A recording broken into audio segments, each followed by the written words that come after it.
Newly elected ANC Secretary General Fikile Mabalula holding his first ever briefing in that capacity. Lots to talk about, including some of the really funny moments there, but also lots to digest by way of the things, or some of the things he is putting on the table. Of course, I'm not alone here in our makeshift studio. I do have Sari Leswana and Professor Susan Boyce. I don't know what you make of Fikile Mabalula's first briefing as Secretary General, Prof. Well, that was a fascinating roller coaster.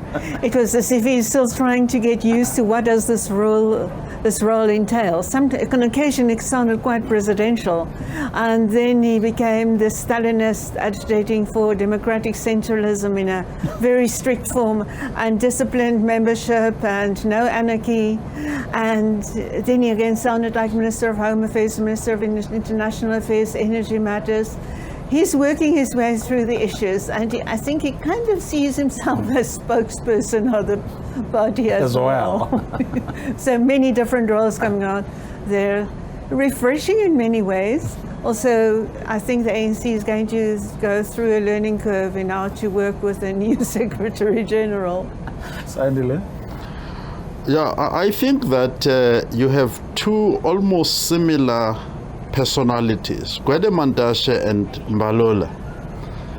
I think that the people who are probably happy with the slate that has won, if you want to call it a slate at all, are also the people who like some form of security. I think what you've actually introduced here are bouncers. These are political bouncers and political bodyguards around the Ramaphosa presidency.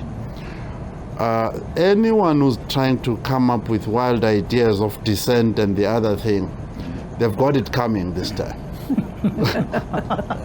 Of course, I mean, a lot's going to depend on who gets elected to that National Executive Committee, which is what they are currently busy with.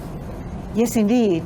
From preliminary nominations, we know that there's been quite a mixed bag, and we know that they've taken positions, not all of it yet known in detail, on who are disqualified, etc. But from those preliminary nominations, we know that two camps, different provinces, are all pretty well represented there. And of course, the gender principle, or zebra principle, is going to be applied as it was in the past to the elections there.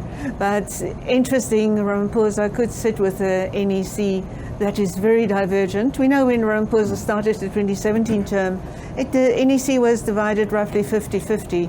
And then they swayed more in the direction of Ramaphosa, to the extent that it was often accused, also, especially in recent times, often accused as having been a weak NEC. So I think all these factors are going to weigh very heavily when that new NEC finds its legs, decide how to work with one another, decide what level of democratic centralism to maintain in its deliberations. I'm sure these ideas that Secretary General Mabalula is putting forward is not always going to go down well when it comes to trying to control what people say, and when it's going to be regarded as anarchism and when as robust debate. But what will a divergent NEC do, to a Ramaphosa whose mandate has been renewed, but people have been complaining that he's not decisive, or not decisive enough. He doesn't move too quickly.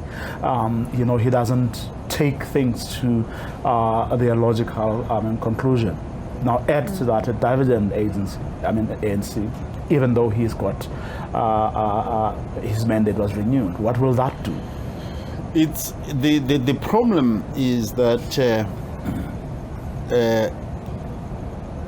Mabalula talks about a manifesto, which is a written document where you say to the public, this is what we're going to do. Now, when you've published a manifesto, I don't know what is divergent, what we are going to diverge about, because now you have said to yourself that within 5 years this task must be completed, and the only mechanism that you have for completing this task is the state, the civil servants and all that. So And where Ramaphosa, to me, has actually created problems for the ANC and for himself in the issue that you are raising, is that once the ANC has said this must be done, then Ramaphosa sets up a fusion committee or a whole sort of committees, because I think he's not self-confident. He doesn't want to say, I've made this decision, go with it, and I'm the one who's directly and immediately accountable throughout these 5 years for this decision. There must be a committee that consults this one, that it fuses with the other one, and all sorts of things like this. So that is the problem that they have. When Nomvula Mukonyane, because I think is the person who talked about this issue, that everything is referred to a high panel, this and the other thing, and nothing actually goes. But the advantage of having a person like Gwede, and Mbalula, would be that even a wrong decision can be implemented speedily. Right and wrong, those are the bulldozers type of guys who can be almost, I think somebody said, Gwede is now going to be like a prime minister of some sort, and he's going to crack the wheel and crack it on Ramaphosa as well. Do you share the thought? He and Ramaphosa are really working together quite closely, and Ramaphosa is very aware of how big a role Gwede Mantashe has played in a turnaround or the halting of the trends in the last few days at this conference, where more and more provinces started dissenting and started backing Zweli Mkhize instead of Ramaphosa and a few other candidates. Gwede Mantashe played a big role. He's a stormtrooper in a way for Ramaphosa, just like he ended anarchy in the plenary the other day when KwaZulu-Natal people became a bit riotous.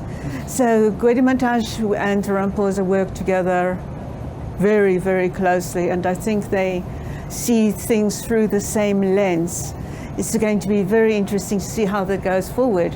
And also, of course, how Mbalula's exit from cabinet is going to affect government matters, whether there is going to be, for example, a cabinet reshuffle, which would give Ramaphosa the space for the second term of his as ANC president to put a stronger, deeper stamp on the ANC and to get things moving exactly as we hear now. And I've talked about quite a bit beyond the planning committees and beyond the panels and the consultative councils, etc., etc.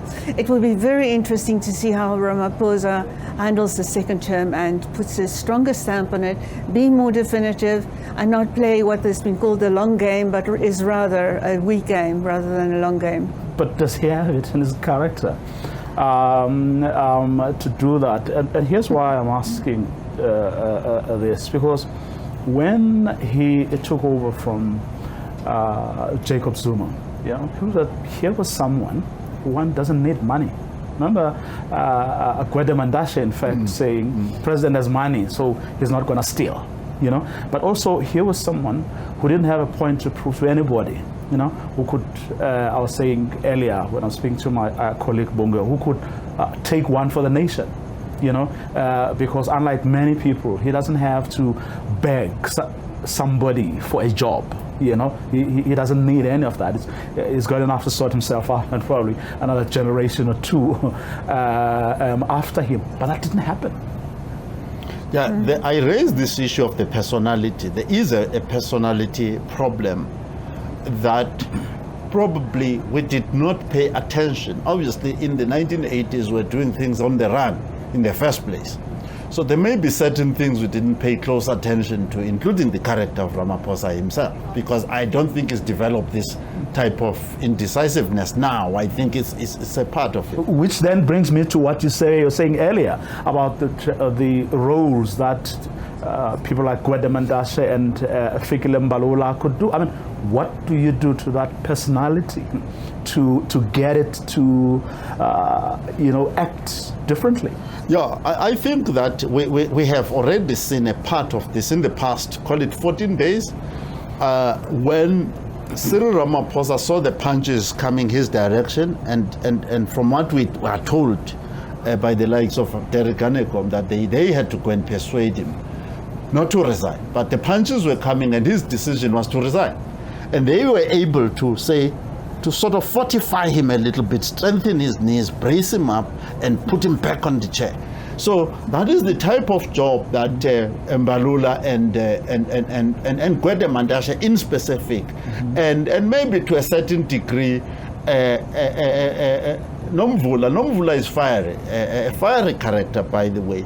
And I think the ANC, it's like when you are 3 goals down in a soccer match, you can't be, you know, the ANC is at risk of totally losing the election in 2024. So you can't be playing those long games or weak games and all these types. You've got to hit the road running with the remaining 18 months and actually do something to save you, to get at least to 50%, because 50% is very difficult, right? But then remember, the next 18 or so months going to the next election will also be coming at about the same time that there's got to be movement around state capture, for example, you know, yes. and a lot of the people yes. who will be most likely to serve in the National Executive Committee of the ANC will need the ANC, and they'll fight their battles there, because for many of them, it's the ANC that stands between them and jail, or them and irrelevance, or them and a job. It's going to be a very, very tricky period for the ANC, exactly because of these concurrent struggles that you're talking about. And they would have to put themselves out there and show that they can defend themselves and emerge innocent if they indeed are, while they have to put out this strong line to the public that they are actually a party that can clean up themselves and can be honest about doing it and follow those due processes. And so that is going to be a multifaceted game that has to be played in the run-up to the elections. And in an election like that, a contentious one, the ANC could lose outright power, as it also says in its organizational report, not just nationally, but in several other provinces. It's going to be unambiguous messages that are needed, and it's going to be a very perplexing time for the character of the ANC. You also have a big, or the biggest ANC province's nose currently bleeding, you know, or at least out of joint. And the question is whether these people are going to come to the party, given the outcomes of this conference. By the way, I have another view concerning those two fellows, that is Duma and Mdolo in KZN. KZN is one of the most high potential provinces for development. What I'm trying to say here is that there is enough work to do in KZN, rather than them trying to get some other thing, you know, whatever it may be.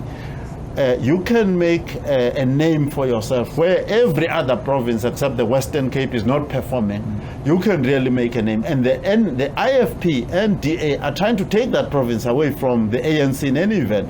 So to me, this is a younger generation, and I think in some ways they are impressive. But the ANC in KZN and the ANC national, including what Mabalula was trying to talk about, apart from this issue of the Zondo report and so on, there is actual work that these fellows need to do, which they have not been doing for 14 years. Get the lights to come on and stay on, which is the electricity issues, the water issues that are there, you know, the infrastructure issues where places that are not supposed to flood are flooding because the stormwater drains are not being managed. Mabalula was denying, I think he was denying Tumzwandi Lembeche that the country is rotten. But they're facing decay. It's decay, yeah. But there is a measurement of this decay. On the, what is it called, this Society of, Institute of Civil Engineers, we score a D. The overall infrastructure of South Africa scores a D, which means at risk of failure. So across the country. So those are the issues that are there. Apart from these issues of corruption, and those issues need to be left to independent institutions. And politically, Gwede Mantashe, I think, has got a way of assisting them with that. In fact, we're going to get into those, but I just want to finish an earlier point on, you know, those who are coming out of this conference bruised, and whether they're going to cooperate, you know, with a whatever Cyril Ramaphosa puts on the table as the agenda for both the ANC but also as a country. That's just one. there was something interesting that Fikile said in reaction to the results of the top 7 after they were announced earlier, and more specifically the role of KwaZulu-Natal. I want us to take a listen to that. The first time, by the way, 2017 we were here and we received the same results, where though we agree that it's got nothing to do with provincial leadership when we are elected national, but it's good to see it spreading. But rather than blaming anybody, I'm the member of the ANC. I come from that province. All my life is in that province. Even when I finish work, I'll go back to that province. We'll have to do the self-introspection. The issue is about ourselves as a leadership and the ANC of KZN. Anybody who blames anybody will be really throwing the stone at the wrong house, or will be literally crying at the wrong funeral. So we have started. We did start last year, last time, 2017, to say we'll have to correct. It sounded like arrogance to say we are having 4 then. We're having 4 candidates to be in the top 4 of top 6. Where do we expect other people to be? And then we agreed that we have learned our lesson. And then that we did, because we work together as a province all the time. Until very late, I don't know what happened. Here we are, same spot again. And I hope, as already we have raised the issue with the provincial leadership who are younger generation than us. But that province needs to come together. All of us, whether it's Tele, whether it's Mkhize, whether it's Nkosazana, whether it's Zuma, whether it's Mabuyakulu, whether it's Mkhono, to say, let's deal with ourselves on this matter. It can't be all the time when we are going for national elections, the president. If it is not Zuma, it's Nkosazana Zuma. If it's not Nkosazana Zuma, it's Mkhize. Why would be the province that can't see the leadership from other corners of South Africa? Indeed, the issue is with us here. That we did not get, I think we deserve it. Lessons learned from this conference, but also, again, driving the point home that there's no time to sulk. As we were saying, there's actual work that needs to be done. So whatever happened here must be forgotten. Hopefully people will have learned lessons, but there's no time left, because in about 18 months' time, as you were saying, there's an election. And the ANC KwaZulu-Natal plays incredibly important roles in ANC's elections victory. We know how the ANC's performance rose nationally courtesy of the rise in support in KwaZulu-Natal when Jacob Zuma came into power. And if that support could have been harnessed on a more permanent basis and not so much attached to the Zuma factor, which then declined when he exited, if that can be done and that can be brought back into the ANC, then the ANC could regain a path of growth in that province. But as Dile also mentioned, the DA and IFP are increasing, cooperating also in local governments in KwaZulu-Natal and taking power from the ANC. And I think those are very big wake-up calls, which we also see then in our orientation towards this conference, whether KwaZulu-Natal is a special part of the ANC or just part of the national picture. Well, I mean, the ANC's provincial chair there, I mean, when he, after his election, came out, made all the right noises. And not only that, soon thereafter, I mean, he got the job of, economic development minister. Even there, he has been making all the right noises. I don't know whether, the outcomes of the conference would then alter his thinking or affect his work ethic. No, I don't think that. I don't anticipate that. But there's something else. I may be wrong in this, but I think it's worth mentioning. This so-called youth league business.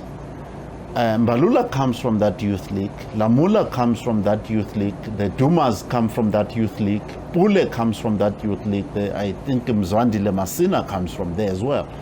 But if you look at these results, the election results, who were the most stubborn people who didn't want to accommodate each other? It was not the older guys. It was actually the younger guys. I mean, I think that Lamula probably, I don't know who gave him this idea that he can be immediately a deputy president, or even Mabuyane and so on, and they could not concede anything.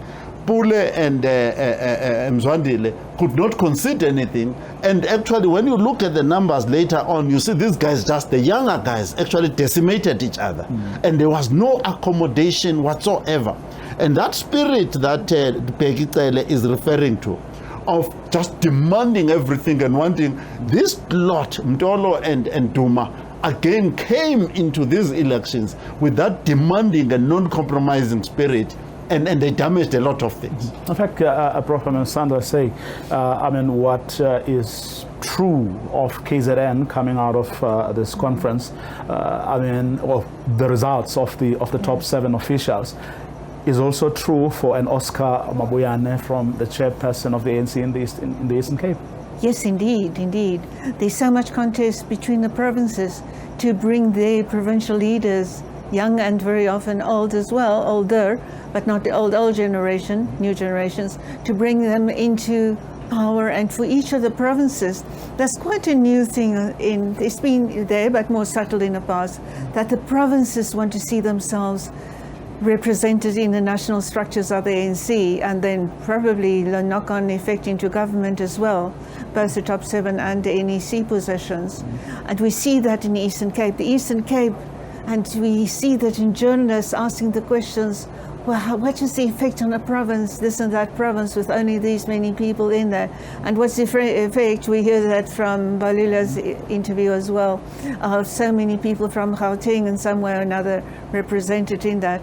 So there's really a sense of provincialism that comes through in the ANC. And we saw that in Tina Jumat-Peterson's nomination from the floor. At last, the voice for the Northern Cape.